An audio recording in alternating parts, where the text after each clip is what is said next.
কোরআন শরীফের একটি হরফ তিলাওয়াত করলে, একটি হরফ পাঠ করলে 10টি নেক আমল পাওয়া যায়।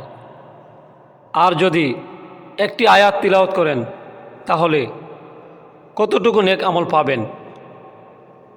আর রমজান মাস 1/70 যদি কোরআন খতম দিতে পারেন তাহলে কত সওয়াব পাবেন একটু হিসাব করে দেখেন। রমজান মাস, তাই যতটুকু পারেন বেশি বেশি কোরআন তিলাওয়াত করুন।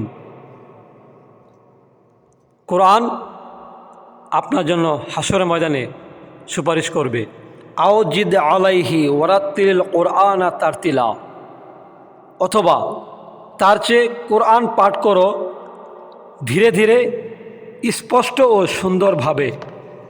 লা তুহাররিক বিহি লিসানাকা লিতাজালা বিহি, তাড়াতাড়ি আয়ত্ত করার জন্য তুমি দ্রুত পাঠ করো না।